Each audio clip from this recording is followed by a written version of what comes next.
பொறியியல் மாணவர் சேர்க்கைக்கான இணையவழி பொது கலந்தாய்வு தொடங்கியிருக்கிறது. கூடுதல் விவரங்களோடு இணைகிறார் எமது செய்தியாளர் பாண்டியராஜன். வணக்கம் பாண்டியராஜன், உங்களிடம் இருக்கும் தகவல்களை சொல்லுங்க.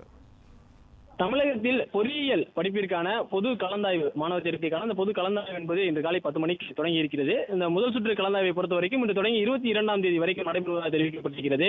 ஏற்கனவே 7.5% இடஒதுக்கீட்டின் கீழ் சிறப்பு பிரிவினருக்கான கலந்தாய்வு நிறைவேற்றிருக்கிறது. அதனையடுத்து பொது பிரிவில் இருக்கக்கூடிய சிறப்பு பிரிவினர்கள், அதாவது முன்னாள் ராணுவ வீரர்களுடைய வாரிசுகள், மாற்றுத்திறனாளிகள், விளையாட்டு வீரர்கள் அவர்களுக்கான அந்த கலந்தாய்வு என்பது நடைபெற்று முடிந்திருக்கிறது.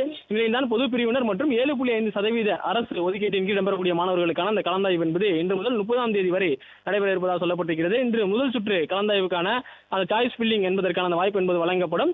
ரேங்க் 1 முதல், அதாவது பொறியியல் தரவரிசையில் முதல் ரேங்கில் இருந்து 37,976 ரேங்க் வரை இருக்கக்கூடிய மாணவர்கள் இந்த முதல் சுற்று கலந்தாய்வில் பங்கேற்பார்கள்.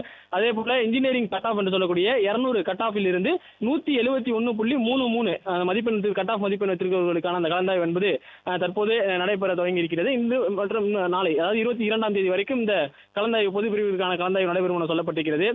அதே நேரத்தில் 484 பொறியியல் கல்லூரிகள் இந்த ஆண்டு பொறியியல் மாணவர் சேர்க்கைக்கான தகுதி பெற்றதாக சொல்லப்பட்டிருக்கிறது. கிட்டத்தட்ட 2.5 லட்சம் பொறியியல் இடங்கள் இருக்கக்கூடிய நிலையில பொது பிரிவினருக்கான கலந்தாய்வு என்பது இன்று தொடங்கி இருக்கிறது.